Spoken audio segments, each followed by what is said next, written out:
All right, now, everybody. Quiet, listen to me. We're going to start a show. Now, some of you people have been with me before. You know it's going to be a tough grind, but we're going to have a show.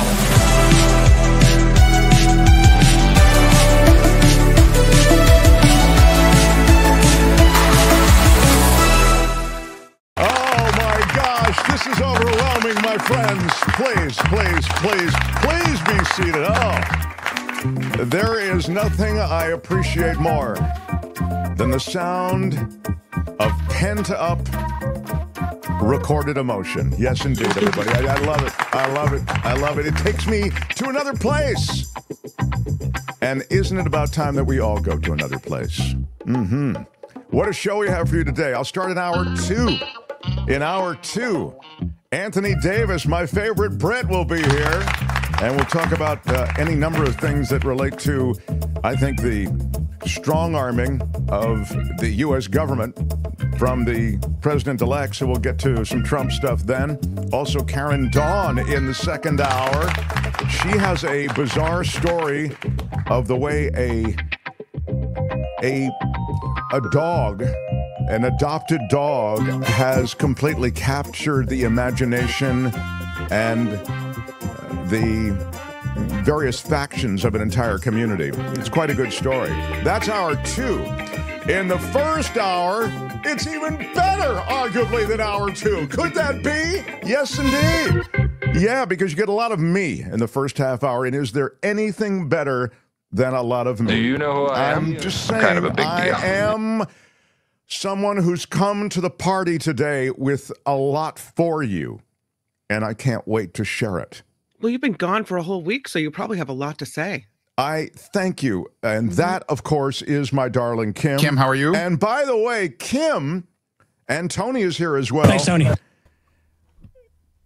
Kim, your mug, which has, that we've gotten the new mugs. So the mugs you see behind me, these are the old school OG mugs. If you have one of those, you are hanging on to a collector's item because we don't make them anymore. And now these black mugs have become white mugs, and the new white mugs are here. I just ordered a bunch of them. I have to buy them just as you do. There they are. But the reason I mention it in the context of Kim is that this mug does have chit, chit, chit on it, which is my favorite. Chit, chit, chit. Yeah. Chit, chit, chit. Close so the monkey mouth. You can get the mug, or you can get the mug also. There it is, chit, chit, chit. It's at markmerch.com. It's also under, I think, this video. A friend of mine just got one sent to him from his dad for Christmas. It's so terrific to see chit, chit, chit on a mug. And there you can get, and you can also, and this is maybe there are other phrases as well, but chit, chit, chit is, as you know, one of our favorites. Chit, chit, chit. So this is the other that just arrived. It just arrived this weekend. We could try ignoring it, sir. This is also in the, and that, to me, that was a request from the audience. How would you handle this? Yeah. We could try ignoring it, sir. Yeah, that was a request from the audience to put that. So when you do make a suggestion, those of you who are interested in such things, we do try to respect it. But anyway, I'm super excited that my chit, chit, chit has come in, and I've filled it with, of course, Coachella Valley coffee. And I'll tell you something else.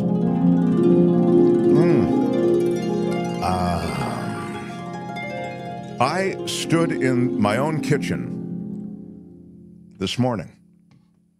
This isn't a great story, but it does speak to the profound feeling I have for Coachella Valley coffee. And we made French press. And Courtney, my lovely Courtney, and I stood there and we drank the first sips of Coachella Valley coffee. And I'll tell you something, I said to her out loud, yes, I said it. I said, this coffee is so effing good. I can't believe it. And she said the same thing. And you will say it too. CoachellaValleyCoffee.com. But do use our discount code MarkT for 10% off. I hadn't expected to give them a mention right now, but I was so excited about our merch. And you can see they've got merch on their site too. You get 10% off everything. So go for it. Enjoy. Go crazy. Go when nuts. You go away and you've had other coffee, on your vacation, and then you get home and you get the Coachella Valley coffee back in the cup. That's when you really realize, oh yeah. Look what I've been missing. Yeah, I think you're right. When you're away from your beloved coffee for a while. Yes, it's true. I think that's very well said. How would you handle this? Yes. We could try ignoring it, sir. Okay, so please do what you want, enjoy, but that's the update on what I think is a cool kind of merch line. Get Mark merch. I should, because I'm mentioning it, I have the Happy Non-Denominational Holiday shirt on. And I got an email. Oh, this is really good. I got an angry email, which you'll like. Hold on a second. I've received a lot of positive letters. Let me just give you this real quick. It's about this shirt and our Happy Non-Denominational Christmas, and I hadn't intended necessarily to... have you killed Christmas? Yeah, that's what I'm being accused of. Yeah. It was pretty great. While I was away, too, when you're away, it's always lovely to get some hate email. You know what I mean? Of course. And it was one of this is the way these things typically happen. It was one of those that says, hey, by the way, I did get there's a new Patreon supporter joining our Patreon community. I got that, which is kind of cool. Yeah. So big shout out to L.A. Fosner. Big shout out. L.A. Fosner. Yeah. I'm looking. I'll try to find it for you. Maybe now. I probably should have planned this. This is one of the charming aspects of the show. It's completely extemporaneous, and as a result, we end up in situations like this. But I'll keep looking and find it. But essentially, I'll summarize. He was saying, I've been watching your show for a long time. Big fan, but I'm... Here comes the big but. It's always after that, right? Right. I'm offended by happy non-denominational holidays. Oh, yeah. Well. It's as though you're not recognizing these holidays and how important they are. And I'm thinking, and he throws, it's a woman, excuse me. It's a woman, and she throws this in, which is kind of immediately grabs my heart. I'm a resident in the UK. So she's watching from the United Kingdom. When I'm able to, I follow your live shows and recordings on YouTube with great interest as I find them very informative. However... Wait, so it had a but and a however in this email? However, she went for however, which is just a higher class way to say she's but. From the UK. Yeah, she's from the UK. I respect that. I respect the use of the word however. I object to your decision to hold all-inclusive holidays, completely ignoring the reasons for the religious end-of-year festivals. This makes me so cross because it's unnecessary. You have the whole rest of the year to celebrate all-inclusive holidays. It's not all-inclusive. It's non-denominational. But all right, I get your point, I suppose. The feasts celebrated at the end of December are for very specific reasons, Mark. At Christmas, Christians celebrate the incarnation of our Lord, and Hanukkah is the Jewish celebration of the rededication of the temple in Jerusalem by the Maccabees. You are not, of course, required to believe in any of these, to celebrate any of these festivals. In that case, leave them alone. They're a very important part of the faith of well over 2 billion Christians and over 15 million Jews all over the world. Good day, sir. All right, I see it. I got it. What if you just celebrate the spirit of giving and Santa? Well, hold on. Maybe there's room for you there. Oh, okay. She says, I parted company with the Catholic Church a very long time ago and now am agnostic. I would never, however, seek to undermine genuine belief with the kind of self-indulgent pantomime that you were clearly so enamored of. Wow. Self-indulgent pantomime. Wow. That's fantastic. This is a man with anger. This is a man that has resentment towards you. It's a woman. Self-indulgent pantomime. And then she said, may God go with you. That was nice. So, but I will tell you what I wrote her. And I've received a lot of positive letters. I said, thank you so much for your note. I'll read it on the air and respond, of course. But for now, I would just say that I see the greeting on the shirt, Happy Non-Denominational Holidays,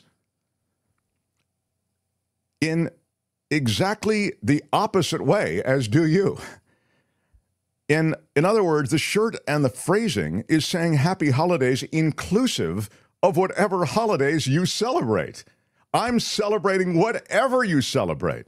It could be Kwanzaa, it could be Hanukkah, it could be Christmas, it could be your own version of some Jainist sect, some, whatever your thing is.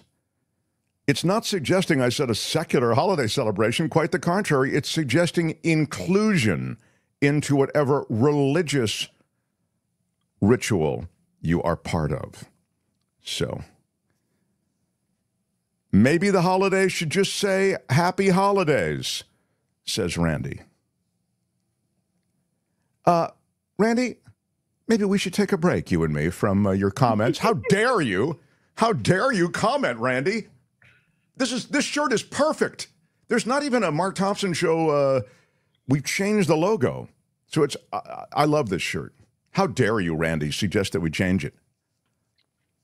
Anyway, she was very nice. That Philomena is her name, from the UK. And if you're with us now, thank you, Philomena, for calling out my self-indulgent pantomime. Noe Marie, indeed. I'm only here for the self-indulgent pantomime. Exactly. Well, I'm very happy that we could get that. All right. And if only that was a soundbite, that would totally win next to the microphone. Oh my God! Only that was a voicemail message. Absolutely right. It was really strong. I love it, Philomena. You'll always have a place in my heart. So thank you. The Mark Thompson Show. The other thing that happened while we were away is there were major weather events in California. We were born out of a radio show on San Francisco radio, a very powerful talk radio station called KGO. And KGO went away, and when it went away, we came here. I mention that because we keep strong ties to our listeners and viewers who are in the Bay Area, and we keep close ties to the Bay Area, sort of our home base. So we keep a close eye on things that are happening in Northern California, on the San Francisco Bay Area. And over the weekend, with that lengthy preamble over, there was an astounding weather event. There were tornadoes that touched down in Northern California. Yeah, this is actual footage. Kim will tell you about. This is Scotts Valley?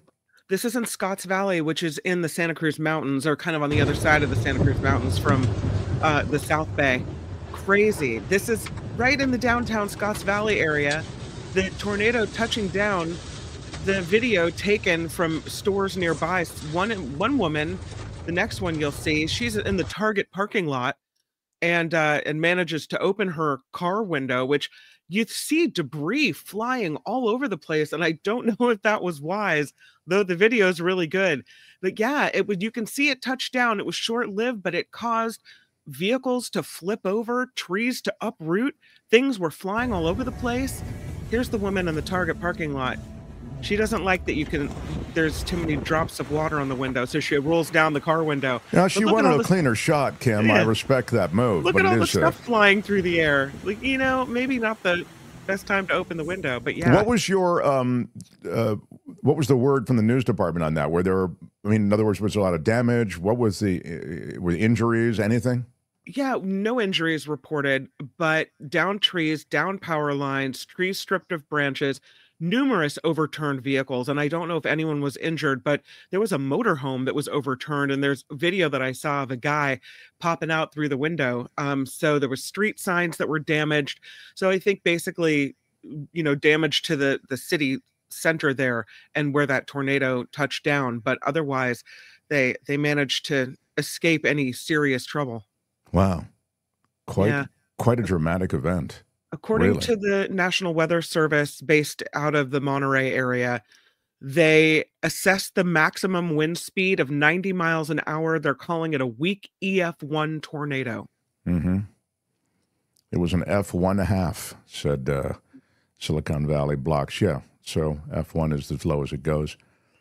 But let me stay here, Mars says, while debris can fly through my car window. Yeah, Exactly. it really is odd. What are you doing? This tornadoes in California, we're not used to it. So I guess opening the car window seems normal to get the video. What? I guess there were injuries, people are saying. I mean, it looks like the damage like that, you'd expect some injuries, but it kind of, you know, pretty wild, pretty wild. Anyway, that was one thing. Look at that. I mean, that's just, I mean, that's, you know, we can say, I mean, I understand it. You compare it to these tornadoes that roll through Oklahoma and Missouri and that kind of thing. These small tornadoes of the sort that we saw in Scotts Valley in Northern California, they don't compare. But again, it's like the difference between a mild heart attack and a severe heart attack. I mean, if you're having the mild heart attack, it feels like it's pretty bad. I get it. It's not as bad as the guy over in the other ward who's had a severe heart attack. But we had a mild heart attack with the tornado. And I think, you know, still mild heart attacks and mild tornadic events can still do a lot of damage and hurt people. So anyway. Well, how crazy was it? That's where the tornado hit. But there was a tornado warning that went out in the city of San Francisco. And that's the first time that has ever happened, ever. Wow. Wow. Pretty wild. It was a wild few days as we continue on this incredible climate ride. There was the tornado warning when it went down. The listeners and viewers are correct. Apparently 5 people were injured in that Scotts Valley tornado. They say of the 5 people injured, 3 went to medical facilities. Only one was admitted to the hospital, but still 5 people hurt during that. Yeah, no, it matters. Tornadic is a ding word, says Harry. Yeah, I think Harry's joining the meetup, which I'll tell you about a little bit later. But I don't want to slow things down right now. But in the course of 1 week, Northern California, Vilma says, had a tsunami warning and a tornado warning. This is climate change, she says. Sure does feel like it. Sure does feel like it. Anyway, there you have it on the Mark Thompson Show. On the tornado event. The only other thing I would say, a little bit of business, not business, but I mean like something that happened while we were away, the passing of Kreskin. And I always thought Kreskin was brilliant. And one of my favorite as a kid on The Tonight Show. Kreskin, the amazing Kreskin, there he is with Johnny Carson on the old Tonight Show. He was a mentalist, or billed himself that way. He used mentalist tricks and rose to fame, really, on late-night television in the 1970s. And he continued to be a favorite guest on talk shows through the 80s, I'd say, and maybe, you know, on through the 90s, et cetera. I was kind of did a deep dive on him over the weekend and found a lot of stuff that is even more contemporary than that, but, you know, nothing super contemporary. He would do amazing things. And Carson would always bring him on and say, you know, this is the amazing Kreskin, and I hope you really are going to be amazing tonight. And he was very, actually, he was active in the 90s because he was on with Letterman a lot. David Letterman had him on. And what he did with predictions and knowing personal facts about people, it was astounding. I mean, it really was. And he did one thing that, as a performer, I thought was brilliant. I mean, what he's doing is inexplicably magnificent and amazing. He's telling you things about yourself or people in this crowd that are quite specific. And he also did a lot of stuff with numbers, and he did with playing cards that you might feel like, hey, well, that's sort of in the magic area, but it was all sort of mentalist. Or he billed himself as a mentalist. But here's what he did. Against that backdrop, with that being the thing that he was going to do, he did one show business thing, which I thought was, God, I got sucked in every time. And it was this. He made it look hard. He made it look as though he wasn't always getting a clear read. He made it look like, I don't know, Kim, I think I'm getting a D word, something with a D. Is is your husband or your brother or your somebody in your family with a D? And then you would say, yeah. And you go, is it, I'm going to say it's your husband. And you go, yeah. And so you begin to, you're kind of rooting for him. And you're also saying, gosh, he's really, struggling to get this with Kim's, right? He doesn't just come out and go, yeah, your husband's David, blah, blah, blah. This is like, he doesn't, it was brilliant. It was just so, and the only other person I know who did that effectively, and I was talking about this with someone, was Sammy Davis Jr., who went into an impression, and before he did, he said, gosh, I haven't done this impression a lot in a long time. I don't know if I can do it. And somebody who worked with Sammy Davis said that he later went up and said, wow, that was incredible. The impression was perfect. Why were you so insecure about doing it? And he said, hey, babe, it's all part of the sell. You can't make it look too easy. Otherwise, you lose the crowd. Sure. And that's a little bit of what Kreskin did. But his theater of the mind. He had a board game. Milton Bradley introduced Kreskin's ESP in 1966. He gave live performances around the world. He used audience members as his props. He promised that he had no secret assistants or electronic devices that enabled him to find hidden objects or guess a stranger's thoughts. He wrote books. And he offered mental training to boxers. He even created a dating website for people interested in the supernatural. This is in his later years. I guess he was active. There are pictures of him on with Jimmy Fallon and with Letterman, as I say. And there's Kreskin's ESP. Good grab, back from the 60s. God, that has to be worth some money. He, I think, later in life sort of began to do kind of sketchy stuff, like he said there'd be a mass UFO sighting over Las Vegas on June 6th, 2002, and he said he'd donate $50,000 to charity if he was wrong, and crowds gathered there, and there were no UFOs, and he kind of slithered out of paying the money because he said that 2 people did report that there were UFOs, but he'd said that there were going to be many. No immediate family members survive. And, no, that's sad. Yeah. He suggested that the march of technology was making his work more difficult, changing not only the entertainment industry, but the nature of human interaction in general. Anyway, fans mourning Kreskin, they note, might take some solace in a comment he made in 2015, suggesting that not even death could stop his work. It was during an interview with the Huffington Post when he was asked when he might retire. He said, exactly 10 days after I drop dead. Oh. That is the word about the amazing Kreskin, 89 years old. Wow. Pretty cool. Do you feel it? It's the Mark Thompson Show. Who's Mark Thompson? All right, everyone, we are back. It is a Monday and eventful at that. Gary Dietrich joins us in minutes. When Gary arrives, please let me know.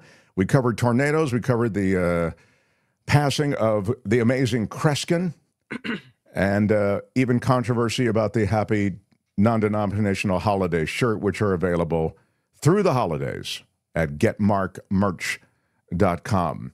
Meantime, and I do want to get into, I'm going to have a lot of politics with Gary and with Anthony Davis, who's coming through, so you'll forgive me for starting and kind of wading into things that have been going on. But I saw that Jamie Foxx got into some back and forth. There was a shot glass thrown at Jamie Foxx. It was at a birthday dinner, I think, at Beverly Hills. They said, this is at Mr. Chow, which is a high-end Chinese restaurant, as you may be aware. By the way, that's a great documentary, the Mr. Chow documentary. I recommend it, and it starts in a way that will really surprise you.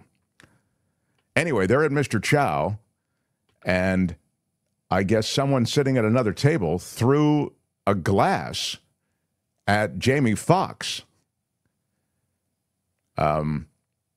Law enforcement was called there around 10 o'clock at night. They're kind of wrapping things up there, Mr. Chow. No arrests were made. They conducted a preliminary investigation, completed a report documenting the battery. They documented the fact that there was battery there, Kim. Mm-hmm. Kim, do you have any additional details, or is that all we know? I think they're calling it a scuffle that, and I guess if someone threw a shot glass at me, I would have to defend myself as well. But it seems like there was some pushback from Jamie Foxx on his end. They say it was a birthday party scuffle. Wow. A birthday party scuffle. Mm-hmm. Jamie Foxx has been through a lot in the last couple of years.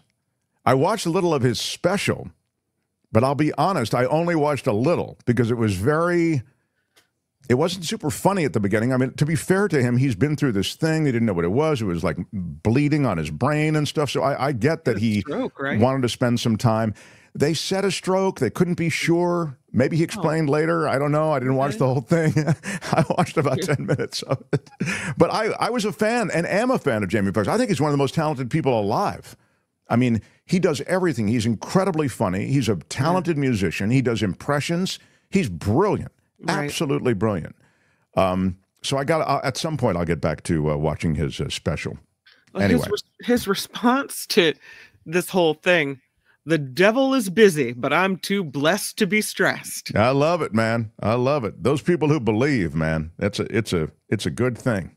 So the devil is a lie. Can't win here. That's what he said. That's right. God is great. God is greater. All right. Gary Dietrich coming up. Yeah. Hey, which one of you is Mark Thompson? This is Mark Thompson.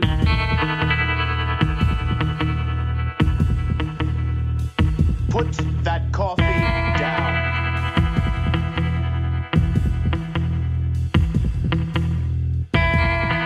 There's always been in this country 30 to 35% idiots. What? There is the information on our meetup. If you'll be joining us, I hope you will. It's Saturday. It's a virtual meetup, so we don't actually get together physically. So you don't have to, pile into the car, look your best. You don't even have to have your camera on. You can just connect with us through the virtual meetup. We send you a link. It's like a Zoom call, but it's our big year-end holiday meetup. Nikki Madaro's joining. I'll be there. Pat Thurston, potentially. Spencer Christian will be there. Josh Mankiewicz, some of our, our regulars. You sign up with a $50 donation to the show because it is a fundraiser for the show. $50 locks you up a spot. And then note on our PayPal, which is where you'll make the $50 donation, note meetup. That way we know that your $50 is for that. And then drop us a line at mtsmeetup@gmail.com and say, hey, I hit PayPal for $50, and I'm looking forward to seeing you. It is this Saturday, 5 o'clock Pacific, 8 o'clock on the East Coast, and wherever you live, we'd love to have you join. Again, mtsmeetup@gmail.com to confirm the PayPal $50 donation to the show, and we're going to have a lot of fun. Tony's going to be there and run the whole thing. So, The Mark Thompson Show. So the technical stuff will be locked down.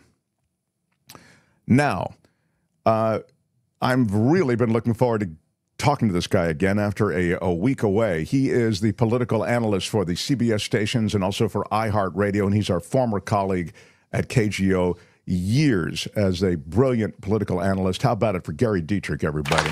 Hey, Gary.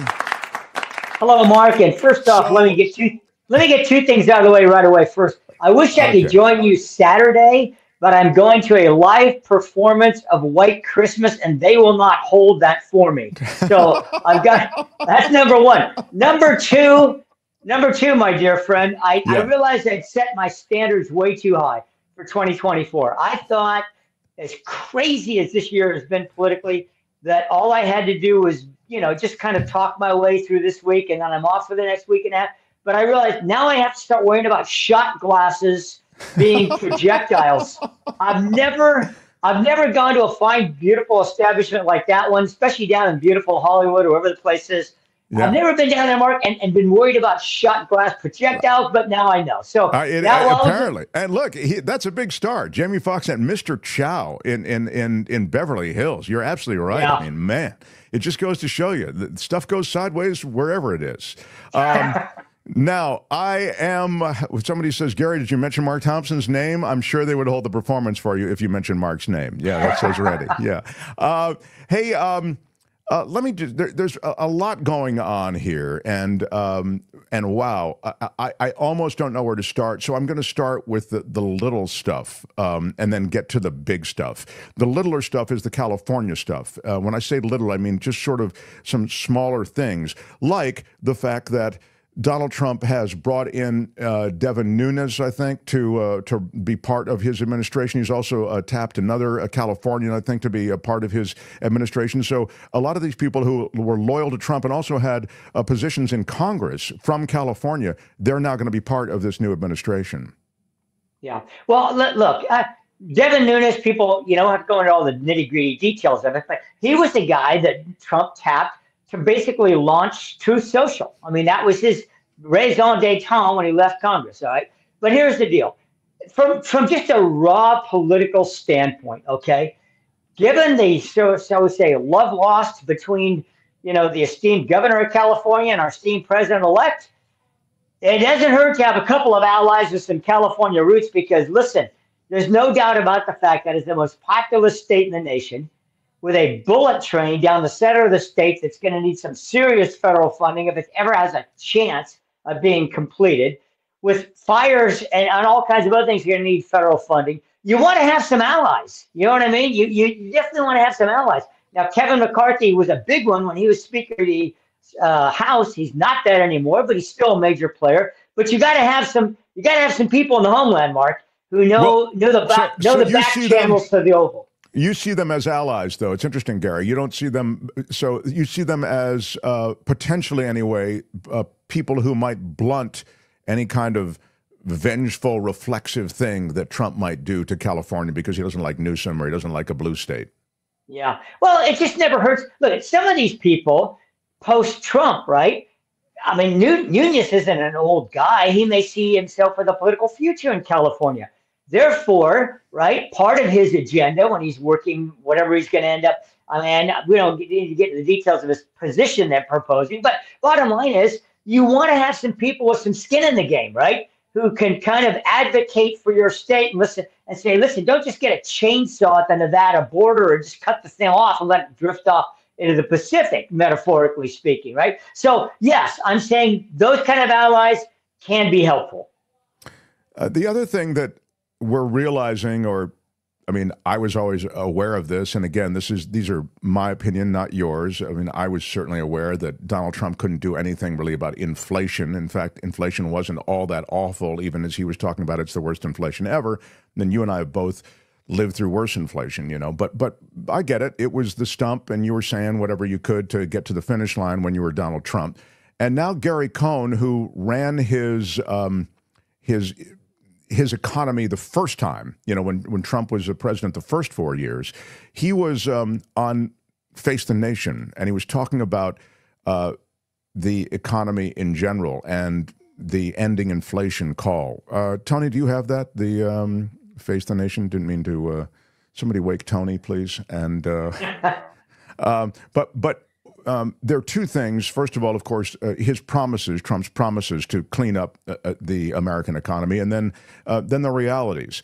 And it's interesting that Trump now sort of begun to walk back. I'm going to, take care of the economy in an afternoon type thing. He's saying there's really not much I can do. It's hard to bring things down once they're up, is what he says. But here's Gary Cohn, as I say, who ran Trump's economy during the first administration, and he was just on yesterday, Face the Nation. So what does that mean in terms of the economy President Trump will be inheriting? So the president's inheriting a very good economy, a very stable economy. We have real solid economic growth. Stop right there. So this isn't the worst economy ever, because the president that you're talking about, Trump, was saying it was the worst economy ever. But you're saying actually it's a very good economy with great stable growth. Didn't mean to interrupt. I want again. Go ahead. We have real wage growth. And I think some of the wage growth that we're seeing. Oh, guess it's buffering. But even if you just heard that little clip, I mean, it's clear that there is a lot of momentum, that's good momentum, for Trump to inherit with this economy. You've been in this business a long time, and now you've been around Trump long enough to kind of hear his proclamations, the things he says to get elected, the things he says once he's in office. He plays to the room. What do you think he'll really do? I know there's no way to really handicap it, but do you really think he's going to mess with an economy that's essentially in pretty good shape? Yeah, I don't think, I think to say he's going to mess with the economy would be way overstating it, Mark. I think what we're going to see a lot of, I think initially, you know, he keeps talking about this. And he, by the way, he had a press conference at a big chunk of. And I think we're going to see a somewhat measured response, but he's going to go after some of the things that, you know, are kind of the bright, shiny objects, i.e. tariffs, right? I don't have any doubt that he is going to, you know, in his first week or two in office, say, look, China, look, you know, Xi Jinping, I told you, here they come, right? And he's going to probably say the same thing if he doesn't work out some kind of a deal between now and then, to some degree, to people like, you know, Mexico, you know, Canada, to a far lesser degree. But I think he wants to make a statement early on. Look, don't mess with us and don't mess with me. I think that's going to be a lot of it. And then he's going to see where the numbers start playing out. You know, if the Fed decides they're going to go ahead and drop interest rates that everybody thinks they may well do at their next meeting, that's another good sign for him, right? So I think he knows enough not to throw a wrench in the spokes, but also I think it's going to be flexing, you know, his muscle. One of his big initiatives, I think you're going to see get some flesh on the bones. Part of it is the tariffs. Part of it is this incentive. Listen, we won't jack up your corporate tax rate if you invest $1 billion here, you know, in the United States. I think you're going to see a lot of this bring the jobs home kind of stuff, because that really plays well with the people that decided this time around they were going to vote for him, namely union workers. Yeah, it's so interesting. We talked about it before, and we'll talk about it again, the way the Democrats seem to have lost a lot of the working class vote, and union workers among them. Although, I mean, not as a complete group of people, but just definitely some erosion there. And so, you know, even while Democrats are doing some soul searching, you're so right to point to the fact that I guess Trump would play to that group that is now sort of newly on board in a big way with his MAGA nation. You know, you talk also about capitulating, or to, you know, the strength that Trump approaches with, you know, do this or else type thing. I saw this ABC settlement and was astounded by it. Again, ABC settling for $15 million on a case that by all legal yardsticks, they were going to win if it went to court. ABC was going to win. So before it even got to court, they agreed to pay $1 million in legal fees to Donald Trump to offset his legal fees, and then pay, was it $15 million to his library, you know, Donald Trump Institute or whatever it's calling. It was clearly, you know, it's a payment to, one way or another, to him and the Trump organization. Can you speak to what's happened to the media in relation to that relationship that they have essentially with the chief executive, or a coming chief executive that they feel might give them trouble? Yeah, well, there's winning and then there's winning. Okay, so let's separate out the winning from the winning, and I'm not trying to be Charlie Sheen about this. Okay, I mean, here's the deal. Could ABC and George Stephanopoulos have drugged us through the courts and had a big protracted back and forth about this? Yes, they could have. Is that going to help them in their coverage? That is for the network and for George. Is that going to help them in the next 4 years? Absolutely not, right? So you look at the bigger picture and you say, look, do you want to be the poster child that Trump and his people are going to call out every time we have a presser, whatever it is, right? The answer to that is no. I mean, the major networks and the major cable networks outside of Fox, I mean, I even heard this in newsrooms. They're scrambling to figure out how are we going to relate to Trump version 2, all right?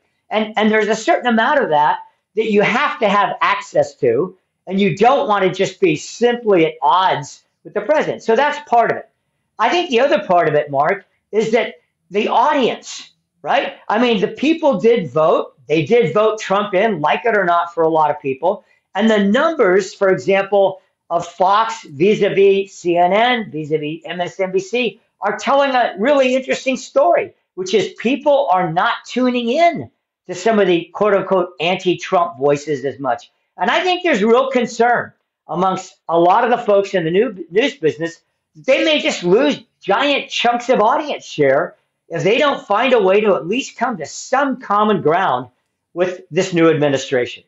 That's fascinating and provocative because the press has always been a key to the information that we have in a free society. And democracies and democratic republics need that information upon which to base decisions about voting and about their leadership. And so what you're suggesting here, and I think appropriately, given what we've just seen, is that the relationship between that press that I've just referred to and the next 4 years of government is going to change radically. And we saw a little bit of it with Bezos scotching the endorsement that the Washington Post was going to make on the presidency, and LA Times did the same thing. And in a way, you kind of see that yardstick. First of all, those endorsements, as we've discussed, just don't mean what they used to. But secondly, and this is more provocatively, what you're saying is, hey, these guys have to do a new kind of calculus, and it's related to their survival. Well, I think that's right, Mark. And look, you know this really well. You've been in this business a long time. Doesn't matter whether it's on the entertainment side or the news side. I mean, if you don't have eyeballs, be it on your newspaper, your digital platform, your TV, you're not going to survive. I mean, people sometimes forget that these are for-profit enterprises. You know, some would even claim that the amount of money that they raise in all kinds of various ways, even NPR has a certain, at least, survival motive financially. So, you know, I think sometimes people say, well, First Amendment, this and that. Yeah, but, you know, First Amendment applies depending on where you sit. And let's also remind ourselves of something else. There has never been a giant, warm, fuzzy relationship between those who hold the Oval Office and the Fourth Estate, the press. It's just, you know, Nixon was famously anti-press, but, you know, even the Clintons, of course, complained about it a lot. Even the Obamas did to some degree. You know, the Bushes did. I mean, you know, even the Biden team has said, you know, that they're even now saying we're not getting a fair shake. The Harris team said the same thing. So, you know, this has never been a warm, fuzzy relationship. I think importantly what we want, and I know you know this, Mark, but importantly what we want is a proper accountability mechanism that both has access to those in power and holds them to account. Yeah, it's so interesting. I see so many of these institutions, communications institutions. I mean, again, ABC is part of a huge conglomerate. You know, you can pull ABC out. You still have a massive company, you know, with Disney and ESPN, and you know these are, you know, with theme parks and all the rest. So there's a lot at stake here. And I'm sure if you're Bob Iger, who runs ABC, it's like, cut the guy a $15 million check. Let's get done with this. I don't need the president breathing down my ass for 4 years. You know what I mean? They've got a lot of other stuff, as you say, and what that portends for the rest of society, essentially. I mean, I'm talking about commercial society, business society. As you see them, you know, on waiting lists to go meet with him at Mar-a-Lago, you see how completely ready they are to do whatever they have to stay in the good graces of the leader. I don't know, Gary, that we've had that kind of relationship, the one that you're talking about. You know, there's always been an adversarial relationship. That was just on the news side, on the media side. You're right. Obama complained about the press. It doesn't matter. But now we see leaders in other spheres. I'm talking about, you know, people in economic leadership. They may be oil companies or energy CEOs. They may be communications heads. They may be heads of auto companies. They're trying to lobby to the president-elect in this case, personally, as they go to Mar-a-Lago. Have you ever seen anything like this? Well, not during a transition period. You know, it's not uncommon for major interest groups of any kind to try to curry the favor of the newly elected president. You know, when more democratically oriented administrations, you'll see labor unions, you know, get real close to that person who's now elected in office because they want some things that they think are really important for their members, right? So this is not uncommon. What is uncommon and has really been shocking to people is the rapidity of the process, the expedited nature of it, and the high profile. So, for example, his somewhat impromptu press conference this morning at Mar-a-Lago, I'll guarantee you, is going to get way more attention than anything that's going to happen in Washington today, right? And that's what Trump has been able to, some would say, exploit. Some would say that's what he came in with. The guy, people call him a showman. I think you've used that term sometimes, Mark. I mean, he knows how to use the public airwaves and now digital media, apparently from his campaign, to great effect. And that is, I think, something that is really maybe indeed a new reality.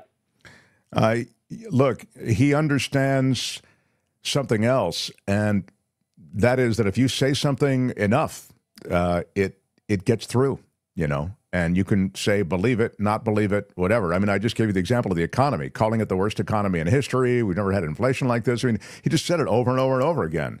And people, because there is this sense of, I don't feel good, you know, I don't have a boat in my driveway or whatever, you know, and to be fair, most Americans have continued to live on the precipice, right? Which is, we can't take a $1,000 hit unexpectedly without it throwing us into a real economic tailspin. So in a sense, he's speaking a language that all of us understand. It lands for all of us. But wow, to see so many leaders of industry, as we used to call them, meet with him and kiss the ring, it's a remarkable thing. And it's scary for me, I think, for the future, because it seems to me that a lot of these people who are the advice and consent people, the Senate, supposed to be handling these confirmations, they're intimidated. The same way these leaders of industry are intimidated. What did they do with Joni Ernst, Gary? They essentially made it clear, hey, you're going to vote for Pete Hegseth or for DOD head, or we're going to primary you, and we are going to pillory you until you'll be sorry that you ever came to Washington. This is a far... again, this is when I turn to you because you know so much about Washington. It seems like a far more intense and forward way to twist arms than I've seen in the past. Well, I'll tell you, Mark, the name that came into my mind, and for some of our younger demographic, they're going to go, who is this guy?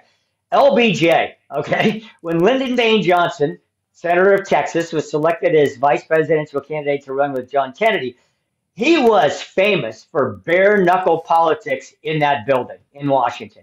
And that's the kind of guy, in some ways, that I think about with Trump. You know, that, I mean, reportedly, you know, it didn't take long, like a 2-minute phone call, explicative lace from the president, you know, that is LBJ when he took over, to some members of his former House and the Senate, saying, you either have to get in line here or we're going to take you down politically, right? I mean, that was sort of his... MO. And, you know, there was a lot of governing by fear, you know, apparently in that LBJ administration because of that. So I don't know. I mean, are we back to some of those days? Maybe. But I think the interesting thing is, of course, that, you know, from a surely practical standpoint, in less than 4 years, Donald Trump is gone, right? And so there's a lot of people, I think, what's interesting to me now, Mark, is trying to figure out not only the Trump era, but the post-Trump era. And so yesterday, for example, you had Mitt Romney, you know, on one of the Sunday shows talking about this kind of thing. Well, listen, you got what you voted for in Trump. If he's saying stuff you didn't like, it's the same stuff he was saying on the campaign trail. So, hello. But there's already people, including him, saying, but the question comes, what happens after Trump?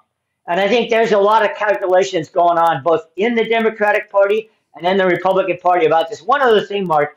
Watch some of these interesting players that you would never have thought have anything in common with a Trump administration, like AOC, like Bernie Sanders. All of a sudden, Bernie says, you know, the president's talking about the minimum wage is too low. I agree with him about that.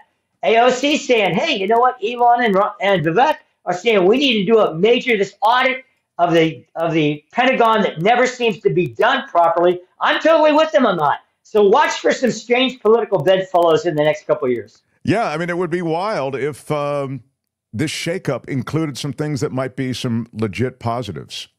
So appreciate your take on these things. Sometimes you talk me off the ledge because you remind me of LBJ or, you know, look, this isn't the first time Washington's been through some tumultuous times. I do think and feel as though there's some challenges here that are unique to this situation at this moment.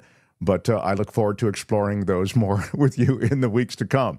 So is this our last time together before Christmas and the end of the year? I forget. I thought Kim was saying something, right? This is it, right? Yeah, because I traditionally try and haven't, God help us, 2024, I really need this. I try to take the week of Christmas and between Christmas and New Year's off. So actually, it'll be for about 8 or 10 days. I'm going to go dark on the media side.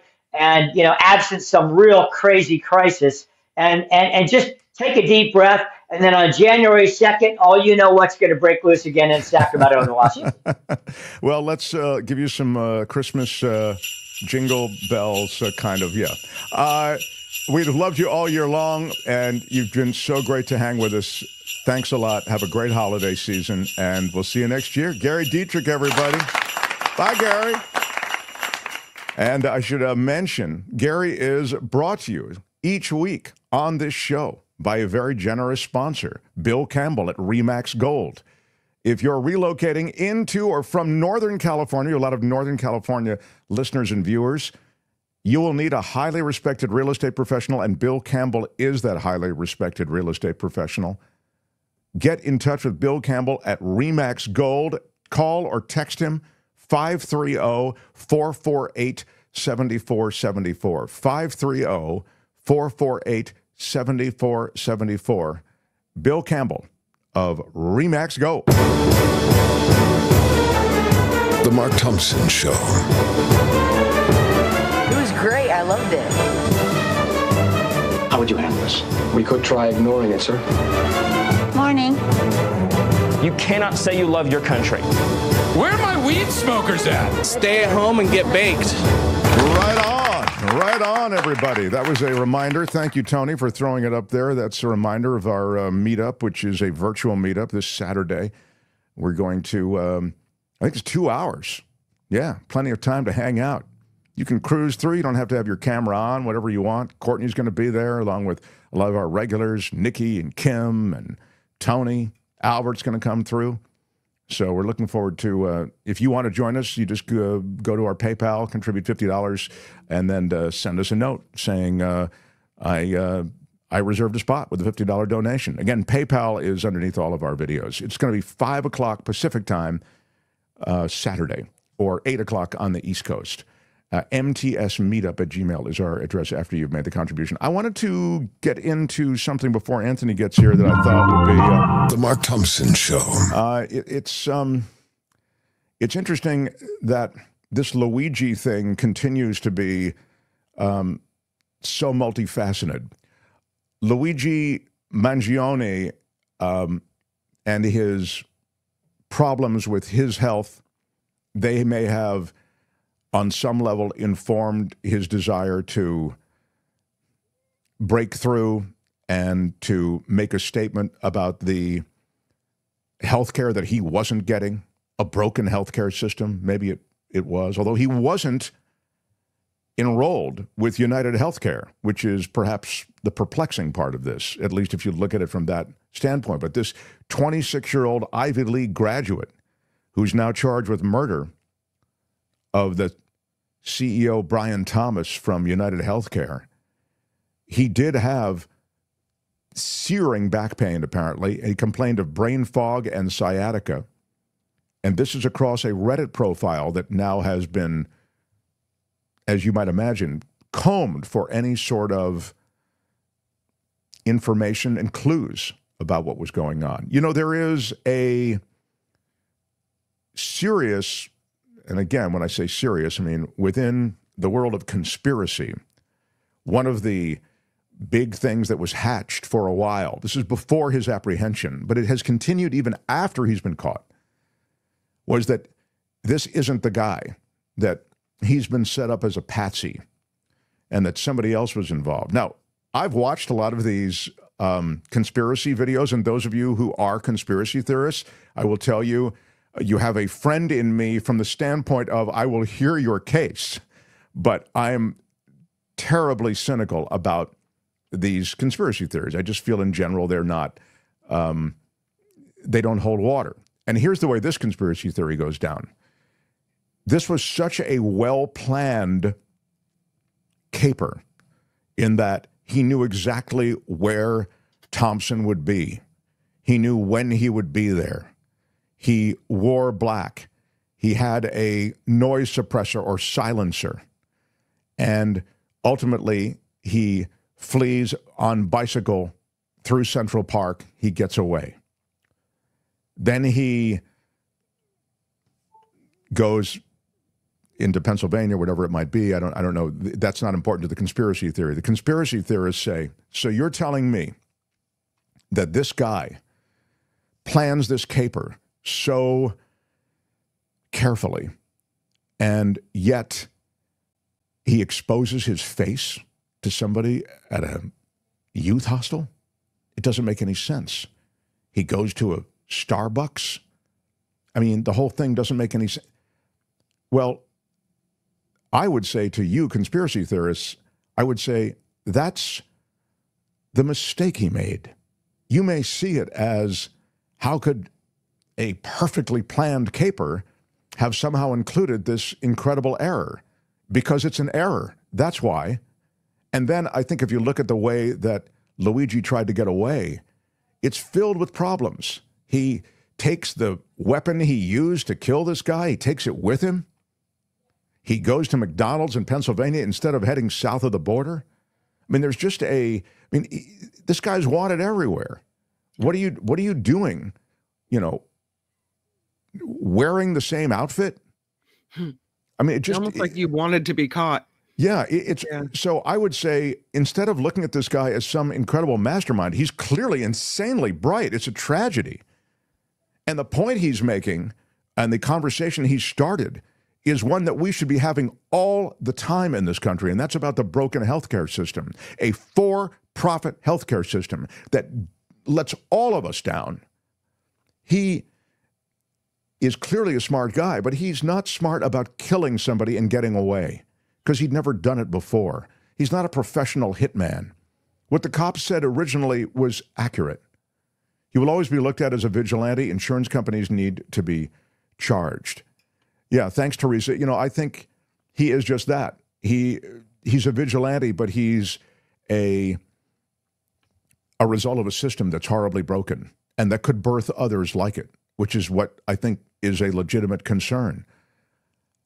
How is this second degree instead of first, says Sherry? It's because of a thing in New York, actually. Kim, do you have it? It's a technical reason. Yeah, we heard it from David Katz last week. It's part of their statute that whatever happened doesn't qualify in the state of New York.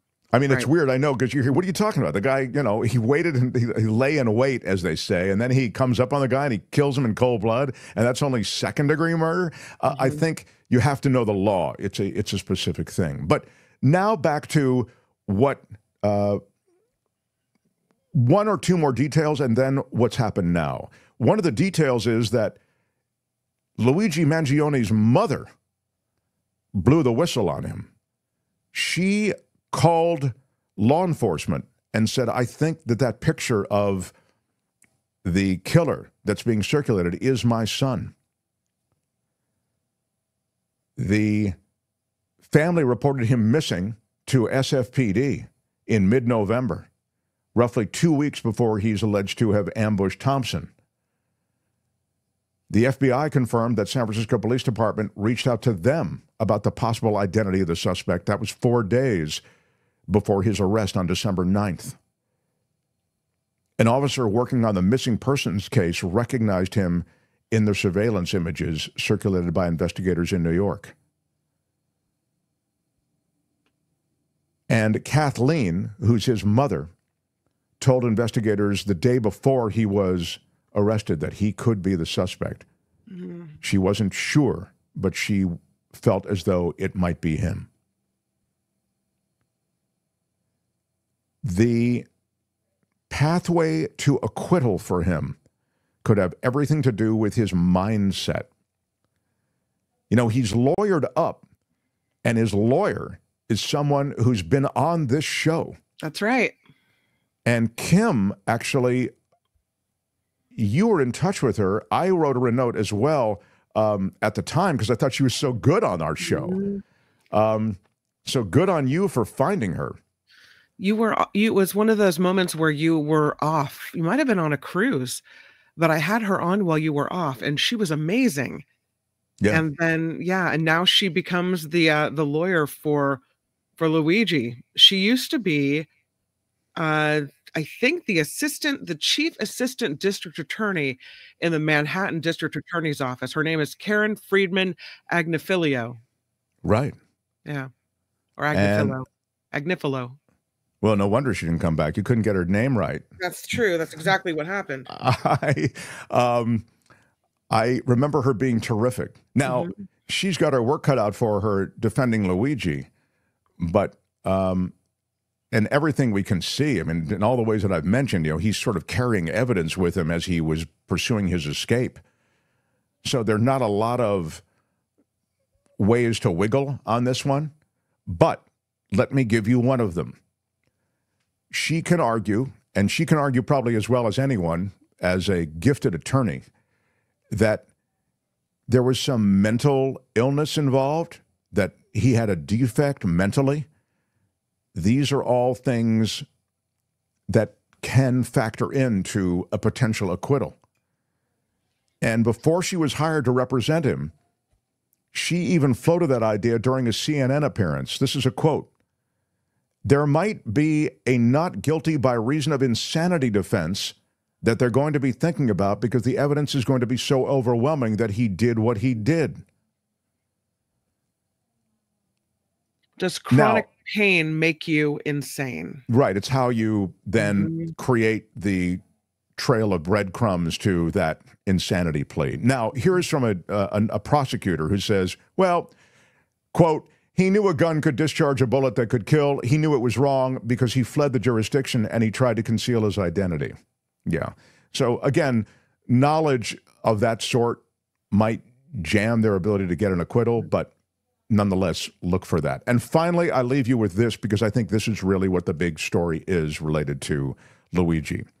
And that is, increasingly, as we look through the things that he wrote, references he made, his, quote, manifesto,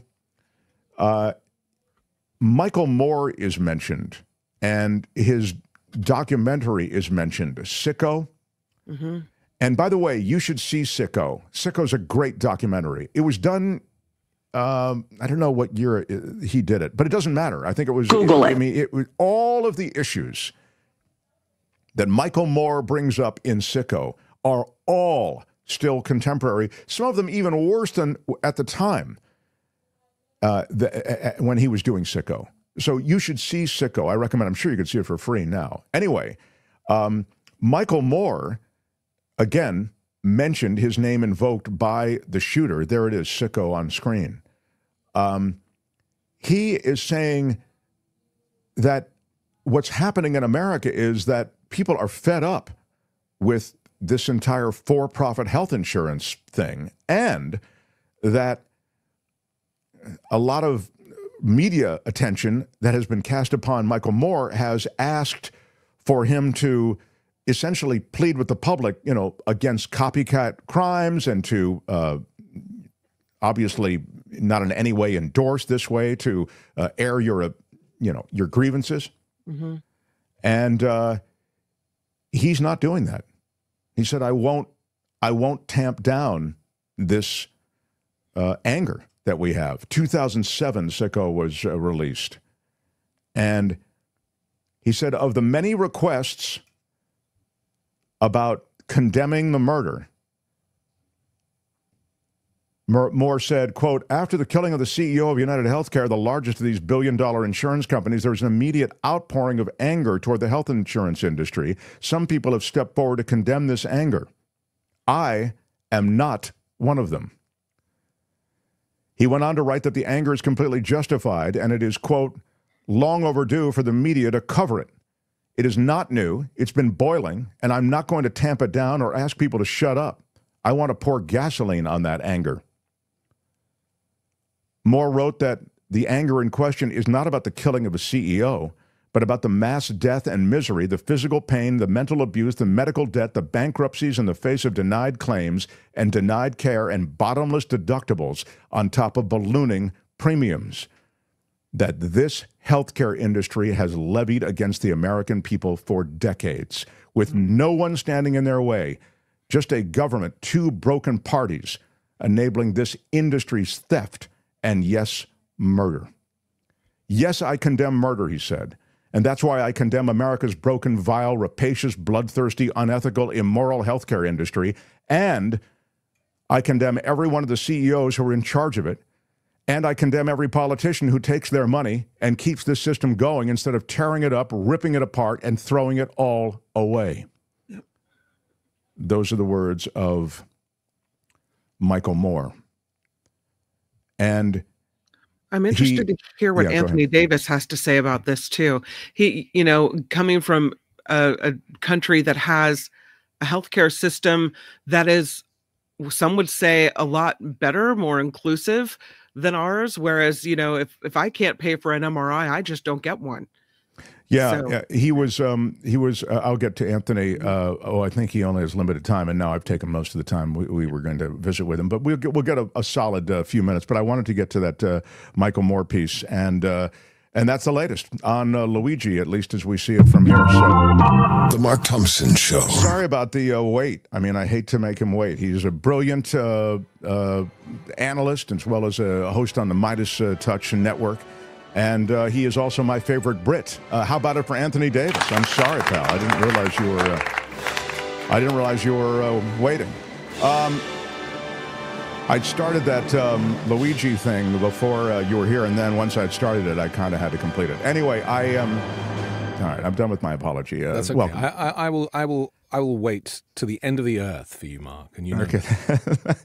But not today, because I got stuff to do.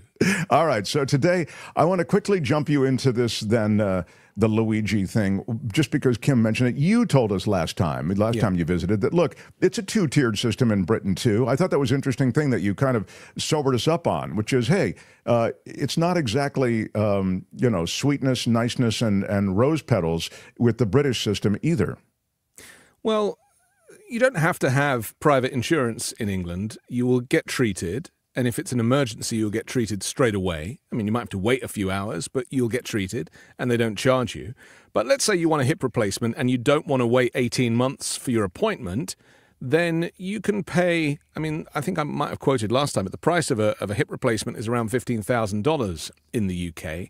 And you could have insurance, which is pretty cheap. I used to pay the equivalent of about $300 a year for my inpatient health insurance. So, only inpatient, not outpatient. That would have covered my hip replacement. The cost here in America of a hip replacement is anywhere between $39,000 and $50,000. And so that's the difference, is that the scam, and this is what Luigi, I think, is probably thinking about, the scam is that the insurance companies and the healthcare providers are in cahoots. They have a rate card that they say, okay, well, the hip replacement costs 50 grand, and okay, the health insurance company is going to pay out 50 grand if they agree to it. But it never costs 50 grand. It costs 15 grand, doesn't even cost that. This is my point. It's all profit. And, United Healthcare turns over billions and billions and billions of dollars every year. There should not be that much money in healthcare. And so you have a falsely inflated market here in the US, where you think that the price of drugs is much more than it should be. You think the price of care is much more than it should be, because it's a racket. And I think that's the point that he was trying to make. Yeah, and you make a great point in that essentially the healthcare business, which is driven by these insurance companies. Isn't it? Healthcare business. Truly. And by the way, just because, in that spirit, I'll just mention and remind people, the biggest lobby in Washington is the healthcare lobby. Yeah. Okay. And that says a lot. There's some huge lobbies. There's the energy lobby. There's the big pharma lobby. But these insurance companies have a bigger lobby than any of them in terms of money that pours into and presence into these campaigns and around these politicians. So you've correctly identified, essentially, these are middlemen, right? They're finding a way where there's money that they can extract from the system. Whereas if they weren't even part of the system, it would be like the VA. The VA's got, like, I think a 2% markup. That's all the profit that there is. So people are in the VA and they love it. You always hear about how government can't do anything. Hey, talk to those guys in the VA. They love it. And that's the way all healthcare in America should run, on the VA system. And that's government. Well, middlemen is where the money is in this country. I've discovered that. I mean, when I first moved to the US and I got my private health insurance, I was recommended to a middleman who arranged it for me because I didn't know anything about it. Well, he only arranged it for the first year. I never spoke to him again. It renewed automatically with the health insurance company. I discovered that he is getting paid every year that I continue to have health insurance with that company, whether or not he's been involved in the negotiations or not. And it's not. And I was thinking, wow, he must have tens of thousands of customers that he has done one deal for.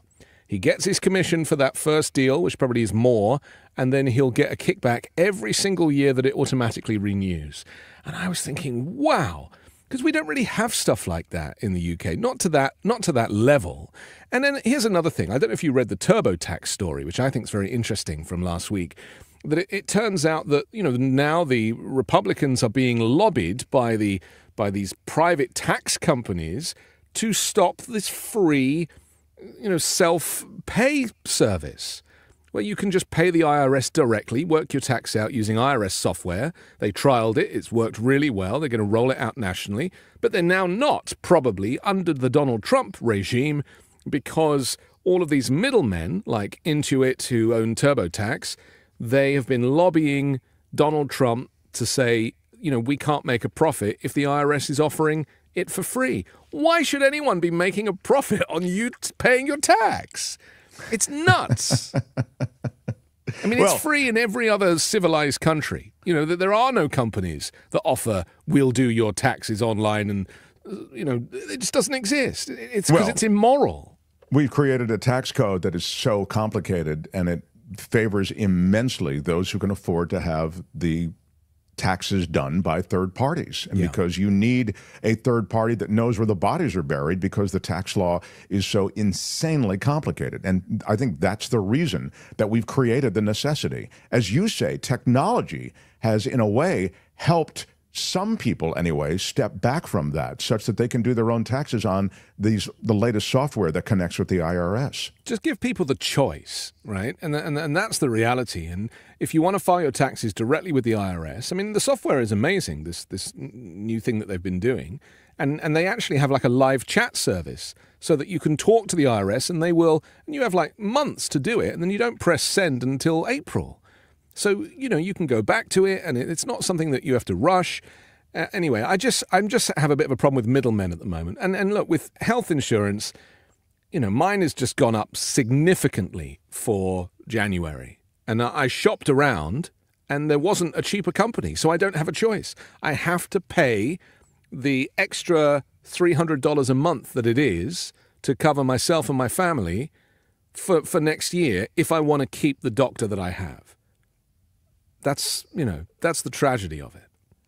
The dollars and cents of it, too, just don't quite pencil out, meaning I've read just now so much about this. I've read every example in the world, the people who spend $7,000 in monthly fees, and then they only get $1,000 covered.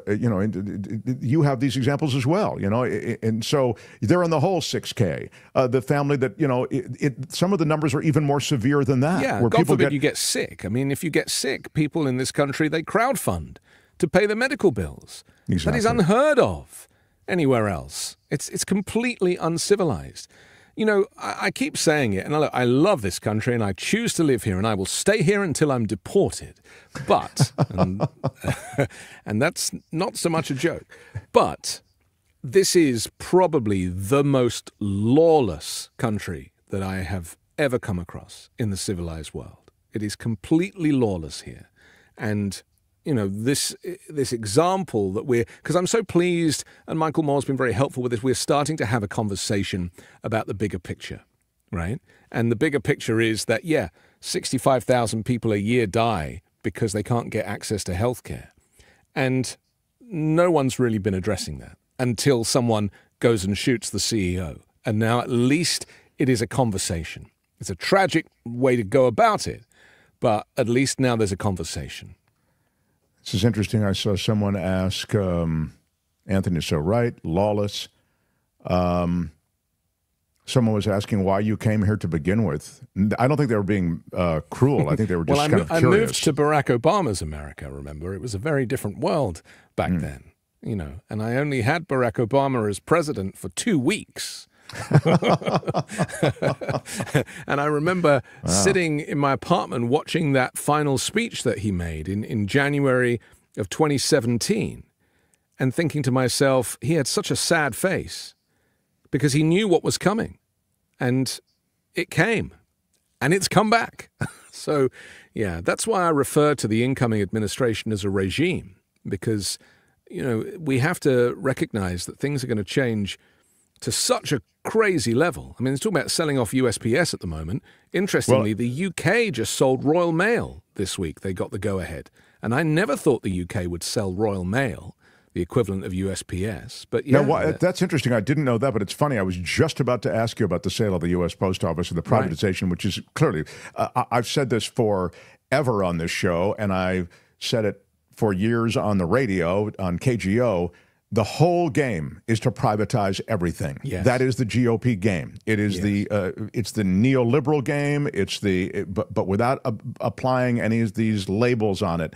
It is an effort to privatize everything. And so the post office may be the head of the parade right now, but so I want to double back to that, but I'm curious in the seconds left. Tell me about how Britain came around to that decision to sell their postal service. Well, the public purse just does not have enough money to cover the cost of fixing it up. And I think it's the same here. You know, I mean, Louis DeJoy put his hands over his ears the other day at a committee hearing. Didn't want to hear the criticism.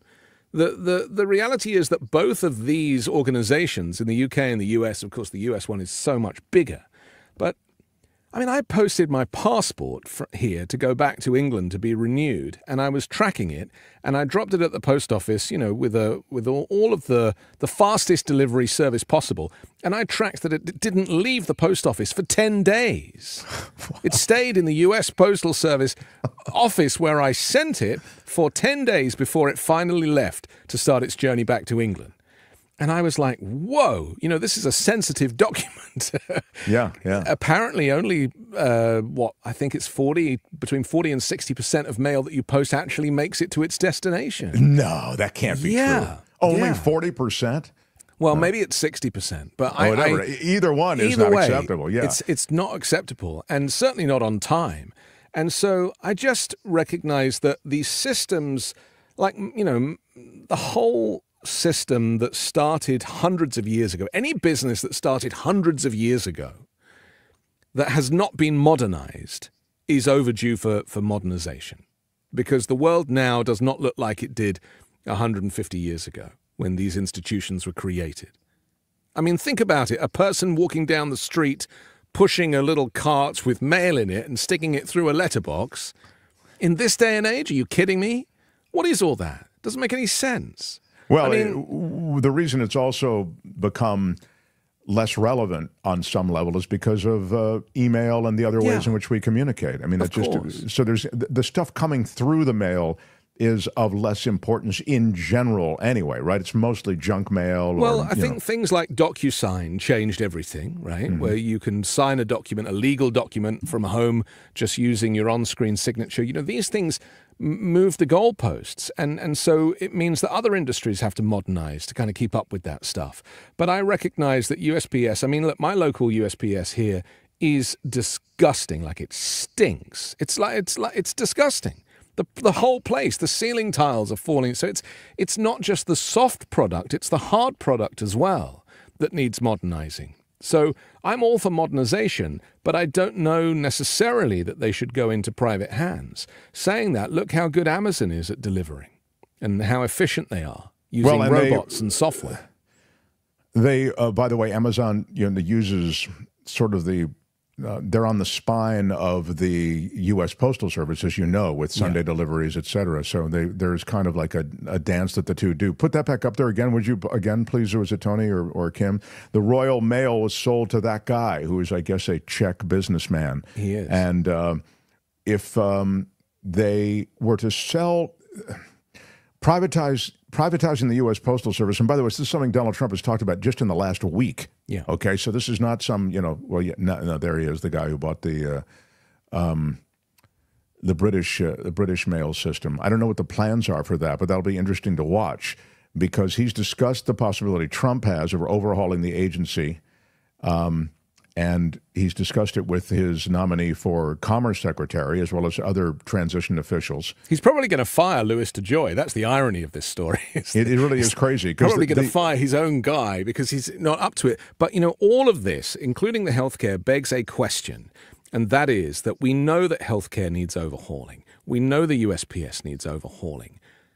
We just don't want Donald Trump to be the one to do it. And I think because we don't trust him and because we know that he will be creaming off the top and we know that, it's like it should have been done by successive Democratic governments. And so now we've got this kind of criminal enterprise in office. They're the ones that are going to turn these institutions into businesses. Yeah, they're not going to reform them. They're going to loot them. That is what's going to happen. Right. And so that's why this is particularly disturbing. The plan to reform the post office or the plan to reform some of these other institutions, those plans I'd love to see and really endorse, even if it was Trump in office who's making it happen. But that's not what he's put in place. He's put in place opportunists who are looking for ways that they can loot the U.S. Treasury. And there are a lot of ways to do it. It's so hard because, you apply the same thing to the deep state, as he calls it, which is just the federal government that he doesn't like, is that it does need overhauling. It is too bloated. It is too complex. But he should not be the one to have to do it. And so, this is why I think that he won the vote, is because he was offering to overhaul these things and fix these things that we all know need fixing and lying about it, of course. But it's just the wrong team doing the repairs. Yeah, I think that's a great way to put it. And it's so funny that you mentioned Louis DeJoy because, of course, many of us thought this guy is bad news. Get rid of him. He's Trump's guy. He was destroying all of those sorting machines. And and it seemed as though he was deliberately kind of kneecapping the Postal Service in their ability to get the mail out on time so that it could be in such a crisis that there could be an overhaul. It seemed like there was like a 3D chess thing going on. And now, as you say, he may lose that gig because Trump may get rid of him. But Biden never got rid of him. Biden couldn't get rid of him. You can't fire him just as a... No, because it's a committee thing, and the committee are mainly Republicans. But they're going to do it if Trump asks them to because they all fall in line. That's right. And again, that gives Trump an edge over Biden because he's like, well, Biden never did this, and here I am, and I'm doing it. They'll spin everything. So we are going to be entering this kind of very different way of governance. And I am pretty scared, I'll be honest, because it's going to be a lot of stuff is going to happen very quickly. And that in itself is pretty terrifying. A lot of people are going to lose their jobs. Well, they came in poised to make radical changes to this government. That's what you talked about when you showcased Project 2025 on your show. Yeah. And they're ready. This was not... They're all in. I mean, he still claims he doesn't know what it is, and yet he's employed everybody who was behind it. And then he goes, I saw in the Meet the Press interview, he says, I don't know what it is. I don't know what it is. And then he goes, well, it's 900 pages. and then he says, well, there is some very good stuff in it. I mean, there's some not very good stuff in it, but there's some very good stuff in it. And then she didn't go, well, you just told me that you didn't know what it was. And now you're telling me that there is some good stuff in it and some not so good stuff in it.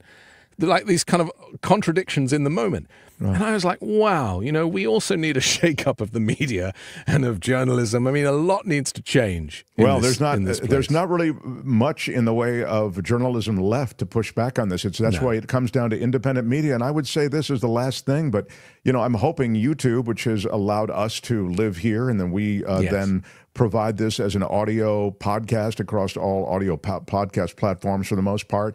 I hope they continue to at least allow us to platform, allow opinions to platform that don't conform with the existing administration, because it looks as though, based on the ABC capitulation this week and the way that Comcast spun off MSNBC and NBC News, they want nothing to do with it now. That, you know, Mr. President, if you want to go after them, we're not them anymore. Well, look at the George Stephanopoulos story with him, paying $15 million and apologizing to Donald Trump. I mean, this is horrific. I mean, that really is the start of the fall of the mainstream and corporate media to the broligarchy.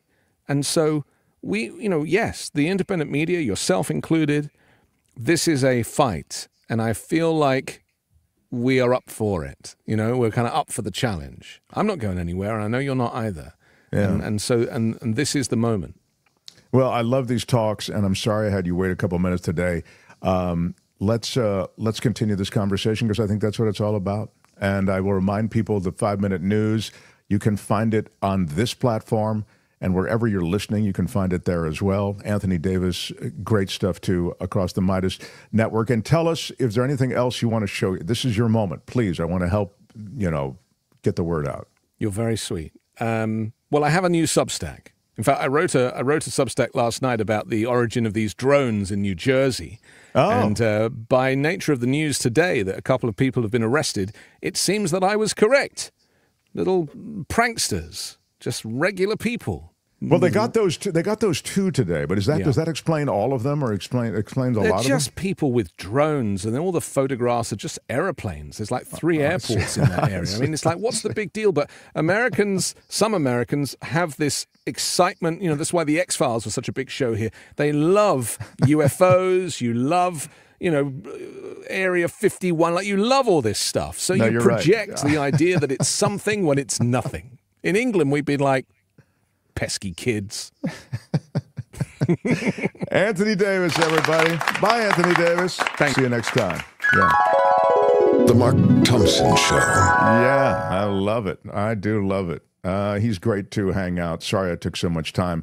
Kim, can I slip some news in from you before we wrap? I've got Karen Dawn coming up too with a really interesting story, but I want to get to your news. Okay, so smash the like button like a boss with your iron rod.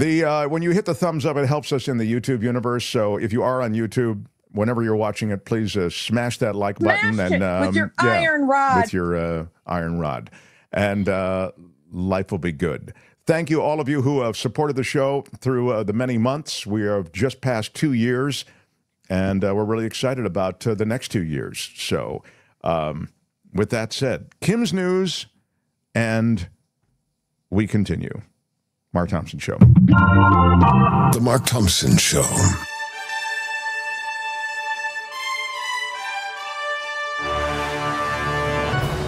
On the Mark Thompson Show, I'm Kim McAllister, and this report is sponsored by CoachellaValleyCoffee.com. Officials now say a school shooting in Madison, Wisconsin has left 3 dead and about a half dozen others wounded.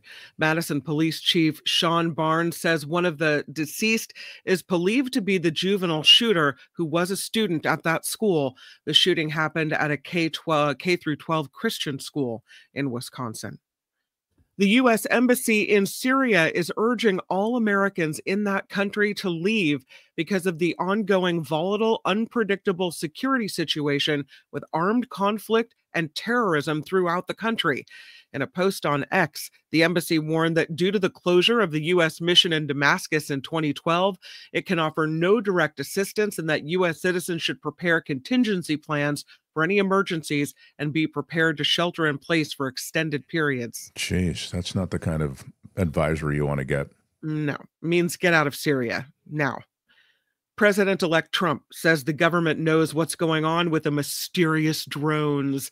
At a wide-ranging news conference in Palm Beach today, Trump said President Biden and the U.S. military know exactly where these drones are coming from and where they're going. He added people have a right to know, and he doesn't understand why the government is keeping Americans in the dark. Let me just say this. I saw that statement. I mean, he's just going to demonize everybody on the way out. The government knows. Biden knows. Hey, dude, you Donald Trump are getting all the briefings now. You're the president-elect. So stop trying to play like, they know stuff that we don't know. You know everything that they know now, okay? Donald Trump, you know everything that the president has been briefed around when it comes to these drones. So the idea somehow that they're holding out, but when you get in, you're going to share it with the American people. You know the information right now. So if it was out there, the explanation, you would have been briefed on it. Donald Trump. So to me, I saw that statement. It's laughable that he plays it like, as though he's not getting the same briefings that Biden's getting. In the same press conference, Trump says Mexico and Canada are on notice over the border crisis. He criticized the Biden administration over reports that it's auctioning off pieces of the border wall. Trump touched on several subjects, adding he's spoken to the Israeli leader, Benjamin Netanyahu, and he once again promised all hell will break loose if Hamas doesn't release the hostages before he takes office. That's what we have there. Well, and on that, I would just say the border wall. My God. I mean, I'll remind you again that when Donald Trump was president, the no-bid contracts that were awarded to various builders of the border wall included all of these people who had donated immense amounts of money to his campaign. And now you see those who have donated immense amounts of money who are now not only getting these no-bid contracts, which I'm sure are continuing in the pipeline once he becomes president, but also they're getting cabinet positions. They're getting, why do you think the wife of Vince McMahon is going to be heading the Department of Education? Because she gave over $1 million to the Trump campaign as a sign of support. There are many more examples than that. Just look at the ambassadorships. So this idea somehow that Donald Trump is not pursuing the same plan he had with the border wall, where he'll be granting those who donated a lot of money to his campaign large swaths of the wall that they can then build. And I'll remind you, there is Linda McMahon actually being in a scene from WWE, but I'll remind you that a couple of the firms that were granted these no bid contracts on the wall, they had never had any experience building a wall before.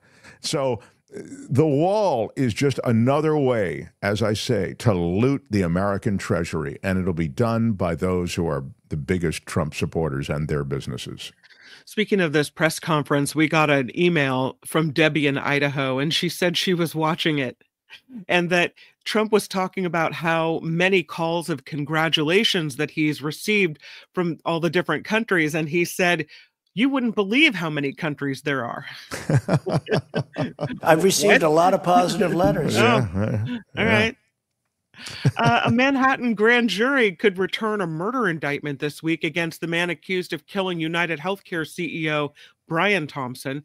It would set the stage for extradition proceedings to begin for the return of Luigi Mangione to New York from Pennsylvania, where he has been since his arrest. Mangione's attorney plans on challenging any extradition proceeding there. So Chris Rock was on Saturday Night Live this weekend. Maybe you saw it. He said, wow, this guy Luigi, he said, it's all about Luigi. He said, man, he said, it's because he's handsome that there's all this attention around him and that he's, still they're trying to extradite him to New York. He said, if this guy had looked like, well, what did he say? If he looked like who? Did anybody see it? Could help me? If he looked, nobody if he saw wasn't it. as cute, yeah. Nobody saw it. Somebody in the chat will have it, but it was a pretty funny line. I wish I could remember it. It's funny. I wish I could remember that I couldn't. Oh, that was it. Thank you, John. Jonah Hill. He said if he looked like Jonah Hill, they probably would have given him the chair by now already. So there is a cult of handsome, young, smart, and also righteous battle that has surrounded Luigi, and I don't think that he is wrong in that. Part of, again, those things I mentioned is the look. I mean, Luigi, an angry young handsome 26-year-old guy who really lost his way, you know. There are reports of multiple online fundraisers for Luigi. One of them, on the crowdfunding website Give, Send, Go, has raised reportedly more than $100,000. That fundraiser was created by an anonymous group named the December 4th Legal Committee, in a nod to the 26-year-old Mangione supposedly shooting and killing Thompson. So, yeah, people want to come out and help him. Crews battling the Franklin fire in Malibu say the fire is now 54% contained. It's a wind-driven fire. It has burned more than 4,000 acres. Thousands of people were fleeing from this fire last week. Nearly 50 structures destroyed or damaged by this fire. Authorities say an OpenAI whistleblower was found dead in his San Francisco apartment last month. The body of 26-year-old Suchir Balaji was found November 26th after police received a call asking officers to do a wellness check. Balaji was a researcher at OpenAI for 4 years. He had publicly spoken out against the company's practices in the months leading up to his death.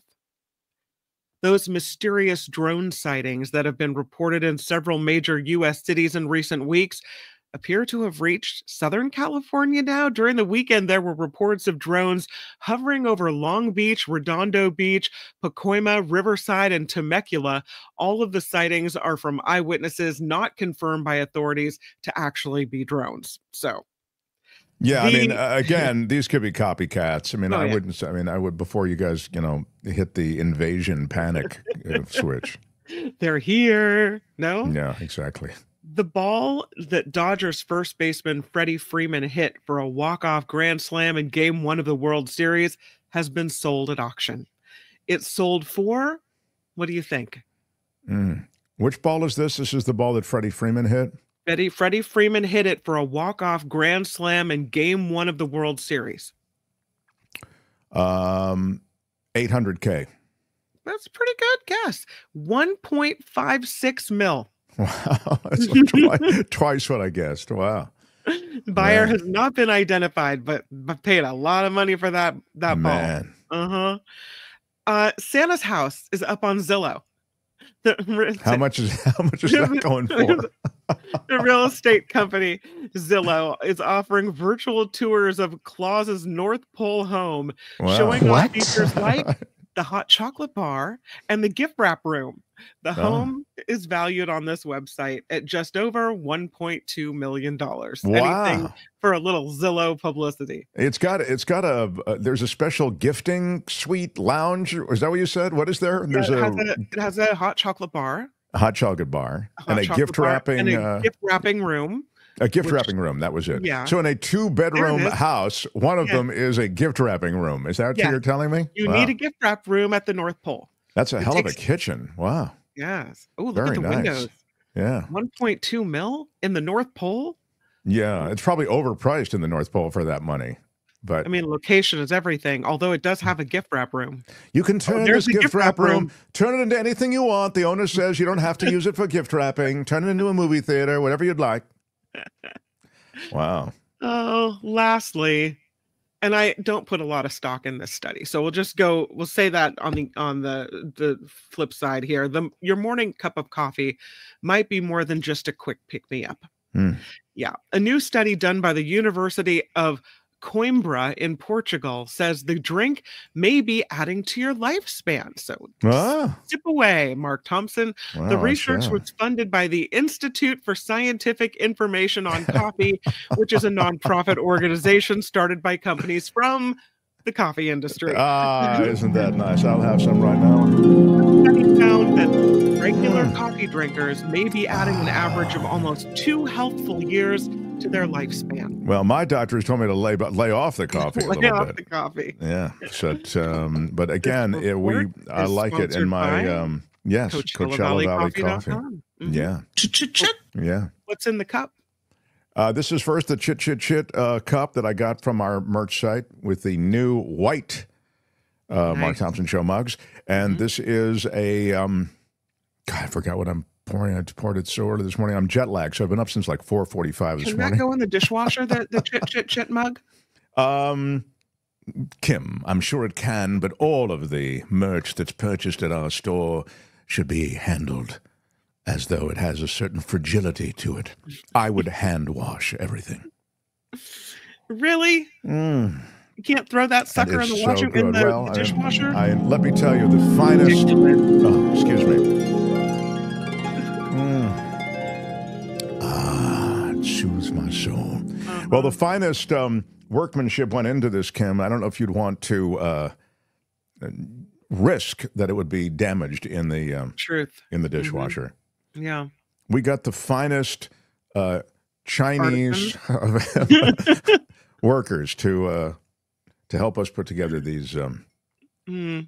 Anyway, I don't recall what I'm drinking. There it is, Chit Chit Chit. That's our favorite Chit Chit Chit. You can order it at getmarkmerch.com, and you can have a great coffee mug just like mine. My other favorite though is we could try How would you handle this? Well, we could try ignoring it, sir. We could try ignoring it, sir. Is my second favorite. Chit Chit Chit still my fave. Fill it with your Coachella Valley coffee, and it's a great day. Ooh, the holiday blend. They have a holiday blend coffee. Have you tried it? I have. It's great. It's absolutely great. Yeah. The winter solstice tea is absolutely amazing. If you're interested, check out the website, CoachellaValleyCoffee.com, and at checkout, you type in Mark T, no spaces, Mark T, and 10% comes flying off your total. So I'd love to get a little Coachella Valley tea in my Christmas stocking. Absolutely. Yeah. Well, you never know. Might happen, Kim. With the Chit Chit Chit mug? I'm all set. You're one click away from making it happen. One click away from joy. That's right, from holiday joy. Yeah. I'm Kim McAllister, and this is The Mark Thompson Show. The Mark Thompson Show. Oh, thank you for putting that up there, Tony. Because that is a reminder, because Saturday is the day. So really not much time to put your wheels in motion for Saturday's meetup, 5 o'clock Pacific, 8 o'clock Eastern. Again, this Saturday, we'll hang out for 2 hours together. Kim will be there. I'll be there. Nikki's coming by. Josh Mankiewicz from Dateline NBC. He's going to cruise through because he's sort of a friend of the show, as you know, and many others. Sign up at our PayPal with a $50 donation to lock up a spot. And then after you do, you can find our PayPal underneath all of our videos.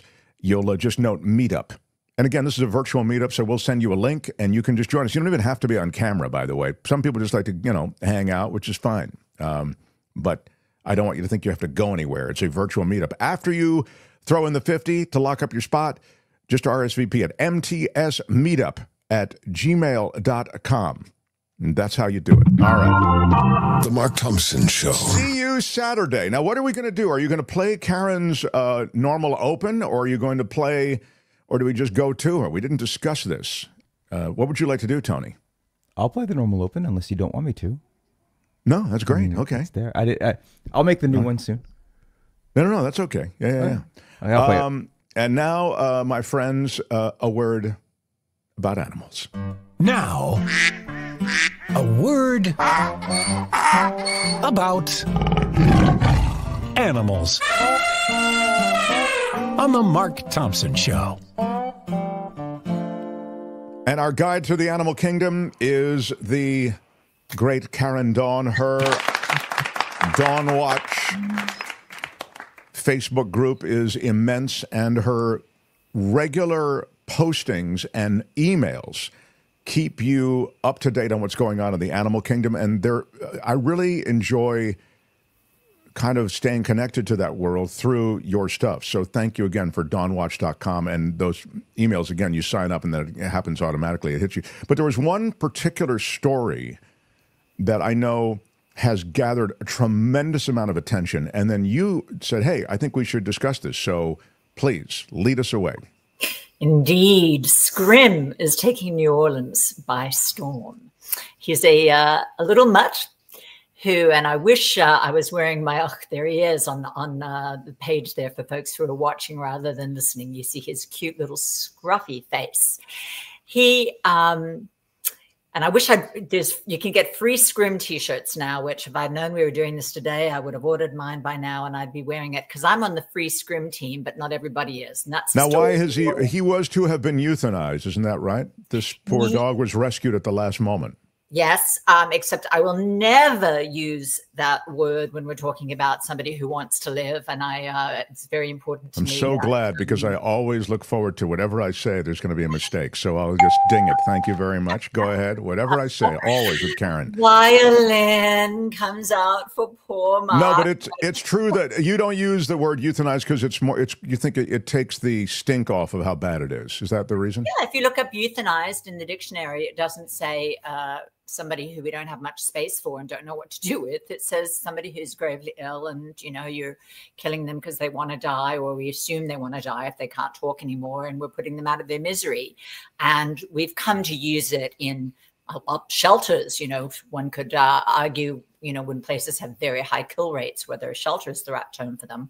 But we use that word euthanize in areas where I just think we're trying to sanitize something which shouldn't be sanitized. Fair enough. So what do you say? What do you say? Kill. Yeah. And it's not super emotive. When I tell somebody I don't use euthanize, sometimes they say, oh, it's murder. And it's like, no, there's something in the middle, which is usually in my way. The truth lies somewhere in the middle. And I just talk about a place having a high kill. So anyway, this dog, that adorable creature, was to have been killed, and then was when I first read the story, that's where, as far as I knew, the story started. Was he was a couple of hours away from being killed at this shelter. But then I kept reading a little bit more as I got more interested. And actually, the AP story tells us, well, the step before that was he was living semi-feral at a trailer park. And that's an important point because semi-feral at a trailer park, New Orleans is maybe not the worst life. I mean, you've got your freedom. You've probably got people throwing you scraps of food. You've probably got other dogs. And so he gets captured, by saviors and ends up at a shelter and gets within a couple of hours of being killed for lack of space. And because this is not a socialized dog. And I don't, usually adorable little dogs like this are the ones who do get saved. And I'm sure anybody else who was in that trailer park with him, who was big and scary looking, probably didn't make it out. But Scrim, because he was so cutesy as he is in this, this photo here, got saved. And in the photo that Tony just showed us, we show him in somebody's arms, which very, very occasionally he might be. And that's why he's semi-feral rather than totally feral. People who deal with feral cats know that, you're just not going to generally get them into your arms. But Scrim is very, very wary of people. He ends up at the shelter. He's cute. So thank heavens, 2 hours away from being killed, he gets adopted into somebody's home, where he is for a while, but then he escapes and hits the streets. And, a lot of dogs, when they hit the streets, you can pick them up pretty easily. But Scrim, no, he was they call him on the lam. He was on the run for months because he's just not super fond of folks. And it took them months and months to catch him in dart guns and all sorts of things. And then finally they catch him and he's back in captivity, I'd call it, with him, actually, because, we can call it a loving home, but is it loving if it's not what somebody wants? And his foster mom went away for the weekend and he got put back with this woman who's sort of leading the non-free Scrim charge. And this is this gal, Michelle Cherami. She was babysitting him for a couple of days, had to go out, left him, knew to close every window downstairs, left him upstairs in a screened room. And there's a photo there of him behind. There's that screened room. And he tore through the screen and jumped out of a upstairs window. Yeah, he jumped out of the second story window. The video there is of him landing with a yelp bark of some sort and taking off. And hasn't been found since, and they're trying to catch him again. And the reason this is divided folks so is that, well, not everybody thinks he should be caught. And in general, I think it's safe to say that dogs do better in loving homes, though, you know, I have actually strong feelings about a lot of dogs who live in captivity and never get out of the backyard and are there all day alone every day while their humans are at work, and their job is just to entertain them when they get home. I mean, it's not always the greatest life. And this is clearly, to me, not a life that Scrim wants. So once again, they're trying to catch him. And at least now they're starting to acknowledge, well, maybe a home that you just can't keep him in might not be the place. Maybe they want to take him to a dog's sanctuary where he could play with other dogs and not have to have too much contact with humans. But, you know, I just think this really brings us to this one of these situations, Mark, where we have to remember animals, just like humans, are individuals. One size doesn't fit all. What's good for one animal isn't good for another. And, you know, in most cases, you're doing the right thing when you catch an animal and within a few days, they've sort of calmed right down and they've learned to trust you. And it might be that Scrim is very damaged by humans. And somebody in one of these articles says, well, humans hurt him and made him like that, and it's our job to fix him. But I think, you know, we have to be open to the possibility that he doesn't want to be fixed. And I don't know if you can hear my dog going crazy in the background here or not. But, so the idea, I'm trying to figure out where you land on this. You're saying release, free him back into the trailer park from which he came? I think he was probably pretty happy there. Where do I land on this? And it's so funny because I'm somebody who, you know, I don't have strong opinions generally about what other people should do in these situations. And I certainly don't think anybody who's trying to catch him is coming from a bad place. And I think their intention is good. And so I don't want to be seen as slagging them. But I think he was probably fine where he was. I think trying to catching him, trying to get him a good home might have been a great choice, except that for the fact that he was hours away from the needle means that if you don't have a good home for a dog, I don't know about catching them. And if it's a possibility that what you're going to be offering them is the needle. And I think Scrim would be best left somewhat to his own devices. Now, he's got a massive fan club, so I don't think we have to worry about him freezing to death overnight in New Orleans. I mean, I don't know if you know that they make these wonderful little heated dog houses for people, cat houses for people to put out for feral cats now. You can feed him, but this idea that we have to hold him captive, and it doesn't mean that we should let every animal run all about and not have a home and have packs and packs of homeless dogs in New Orleans. But this is a special case. And it's like, I don't really understand why people are, you know, devoting their whole lives to trying to catch him, and tens of thousands of dollars have been spent. It's become a big thing. It really is crazy in the New Orleans area. So as usual, you come here with one thing, but we've ignited a controversy on another thing. So I'll just leave it so we can stick the landing on this about the euthanization, killing, whatever the word. I think I actually accept and think you're right about sort of the way we kind of clean up the language to avoid saying something that's pretty horrible. But then people, you know, who have to, what does Karen Dawn call it when you need to end the life of an old or sick pet, says de Hagville. Do you have a euthanization? Well, then you can say euthanize. Yeah, exactly. You're That's doing different. It for the animal's good, not because you've got nowhere to house them. Of course, it's euthanization, and that's the only time I think it should be used, not when we're killing them because we just can't work out where to put them. Yeah, and she said that's the definition of euthanasia, not getting rid of unwanted animals. Says teacher Laura. Yeah, she's right on the same page with you. Well, I hope Scrim will somehow make it through all of this.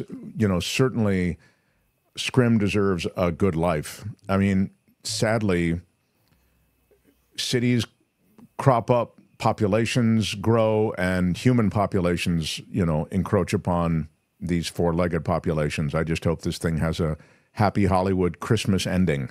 You know, that's what I'm hoping but for. It's funny what some people's, and I'm interested in what you folks think. I mean, what does a happy holiday Christmas ending look like? You know, for some of us, to me, it would be Scrim on the streets and people having sightings every now and then, and Scrim getting. Let Scrim be the spirit of Christmas moving forward. We still, to this day, They'll tell these stories in 25 years. To this day, we still think that we hear the barks of scrim around the Christmas season. You know, I love you that you're joking, but something the story mentions. And I do hope that Tony will post. I shared a Wall Street Journal gift link so that people can read this story about him, because it's really quite beautifully written and really does show both sides of the story. Tony, can you add it to the underneath the video? Yeah, Tony says and no. It mentions that in New Orleans, scrim has become a verb and an adjective. So to scrim is to, you know, get the heck out of there. And so he's really got his own following and there's a language, you know, that is following him. So it's quite a funny story. But what people think of as a happy ending, it really depends on your take. I was also really interested to note that, you know, if you read the AP story on it, the Associated Press story, and then you read the Wall Street Journal story on it, there's a little bit of a different slant. And I think that's just because, you know, those of us who think the left, the AP is more left, and it's much more like sort of, let's keep him safe. And the Wall Street Journal is more right, and it's more, let's let him be. So I think it's really interesting that in the way we deal with animals isn't all that different from the way that we, you know, think of dealing with people. Though, on the other hand, if he was human, they wouldn't be allowed to be darting him in order to capture him. They would be letting him be. But so true. So true. Karen, look forward to the next time. Thank you. Long live scrim, I say. Karen Dawn, everybody. Thanks, Karen. Now, join the flock. Again next time for A Word About Animals on The Mark Thompson Show. Karen's always got the goods, you know. Smash it with your smash it with rod. your iron rod. Hit the thumbs up for Karen. Don't do it for me. But I always love talking to her. She's got these takes on so many different stories. Lucy McAllister, my favorite McAllister. Big shout out. Big shout out. A $20 super sticker. Thank you, Lucy. We're a crowd-funded show, so I make a big deal out of anybody in the crowd that funds, believe me, because we're dependent on you. Peter Newton with a $5 super chat says, is self-indulgent pantomime the King's English for classic Mark Thompson time waster? Oh, that's from the very beginning of the show, where I received an email that suggested that I was involved in self-indulgent pantomime. It was one of our UK viewer listeners, and I took it to heart. Randy says, thanks for taking my feedback in a non-denominational way. Oh, yeah. Randy said, why not just say happy holidays instead of happy non-denominational holidays? How dare you?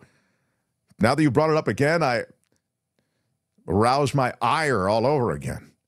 Ire is a ding word. Luigi is on TV a lot with great ratings and is a future convicted criminal. Will Trump pardon him and give him a cabinet position? All the best people, says Luis. Yeah. Well, I mean, he'll do the arithmetic. I think he has a lot of those qualities, you're right, that Trump likes. Trevor Starr in Hollywood. Mark, so glad you decided to come back to the show. Michael Schur was great, but he kept starting and ending the show on time. Next time, please inform him that this is not how we do things here. What? It is true. And he says, I just donated for the Christmas meetup. I was sorry to have missed the last one. I will be a disembodied voice as usual. Trevor doesn't like to show himself on camera, which none of you have to do. You don't have to be on camera. You can just join. We send you the link, and you click in, and you can listen. You can still speak. We don't have to see you. I understand the Zoom thing. It can be you're on camera the whole time. It can be a little bit of a pressure. So no sweat. Cage fight between Luigi and Dr. Oz, says just give me the truth. Sometimes I wish that I had more time to look at the chat while it's happening, because there's funny stuff like that. Show the tweet, says just give me the truth, from Trump about the drones delivering McDonald's to Chris Christie. Oh, yeah, I saw that this morning. You see Chris Christie like hunched over, and there are all these drones behind him. It was kind of funny. I mean, this drone thing is it's really getting to be wild. There were a couple of arrests made, as Kim had noted, but she's also noted that these drones are showing up in other places, because I think they're just copycat situations. But I think I heard Anthony Davis say that drones are nothing but a hoax. He's saying the story is, there it is. There's Chris Christie with the drone planes delivering from McDonald's. Very nice. He's saying that the hysteria around it is just in response to just a bunch of people who have drones. It's not like some foreign power that's sending drones over New Jersey, over military installations, etc. He was saying, you guys are blowing this way out of proportion. It is absolutely,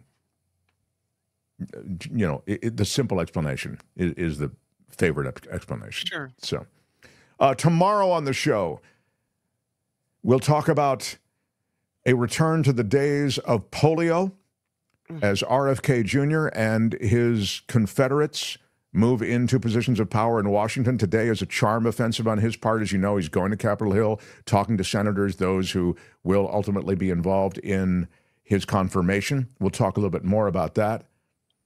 A little bit of what happened in South Korea. We'll speak. That happened while I was away.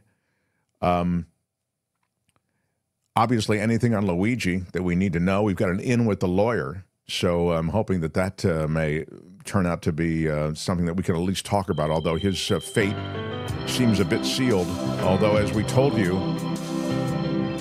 even though I suspect there are few options for him, some of the options truly are viable and have been articulated by his counsel, his new counsel, prior to her becoming counsel. So, but as sorry, what's that? David K. Johnston tomorrow, too. I was just about to say, and in addition, David K. Johnston. No, it's fine that you said it. But what else was I going to say, Kim? Can you tell me? Bye. I was going to tell you that David K. Johnston joins. Oh, and thank you. Oh, look at that. Happy non-denominational holiday. This was just sent to me by Karen. Karen, thank you for this beautiful Christmas or Hanukkah or Kwanzaa t-shirt. And yeah, that is from her house. I'm Shadow Stevens for the Mark Thompson Show. That's a picture Show. from her house. Bye-bye. Karen's house now has a happy non-denominational holiday t-shirt. Kim does the after party live next. Till tomorrow. Bye-bye.